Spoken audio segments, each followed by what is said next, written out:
తెలంగాణ మనకి ఎప్పుడైనా job calendar అనేది రిలీజ్ చేయొచ్చు. సో ఈ జాబ్ క్యాలెండర్లో మనకి గ్రూప్ 2 కూడా నోటిఫికేషన్ వస్తుంది అని చెప్పి అంటున్నారు.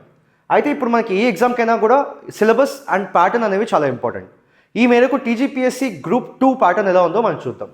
అయితే ఇది మనకి మెయిన్గా 4 పేపర్స్ ఉంటాయన్నమాట. ఇవన్నీ కూడా ఆబ్జెక్టివ్ టైప్, అంటే మల్టిపుల్ చాయిస్ క్వశ్చన్స్ ఉంటాయి. మీరు కరెక్ట్ ఆన్సర్ని ఓఎంఆర్లో బబుల్ చేయాల్సి ఉంటుంది. అయితే ఈ ఈచ్ పేపర్ వచ్చేసరికి మనకి 150 మార్క్స్ అనమాట. 150 మార్కులకి లైక్ పేపర్, ప్రతి పేపర్ ఉంటుంది. సో 150 into 4 మొత్తం టోటల్ మార్క్స్ వచ్చేసరికి మనకి 600 మార్క్స్ ఉంటాయి. కానీ ఇక్కడ మనకి ఎట్లయితే ఏపీపీఎస్లో అయితే నెగిటివ్ మార్కింగ్ ఉంది, కానీ మనకి టీజీపీఎస్సీ గ్రూప్ 2లో అయితే మనకి నెగిటివ్ మార్కింగ్ అనేది లేదు. నెగిటివ్ మార్కింగ్ లేదు కాబట్టి you can honest like give attempt the paper even if you don't know the answer. మీరు ఆ ఛాన్స్ అనేది తీసుకోవచ్చు. అయితే ప్రతి పేపర్ డ్యూరేషన్ వచ్చేసరికి 2.5 hours. సో ఈ రకంగా టీజీపీఎస్సీ అండ్ ఏపీపీఎస్సీ పరంగా వీడియోస్ కోసం please subscribe to the channel. Thank you.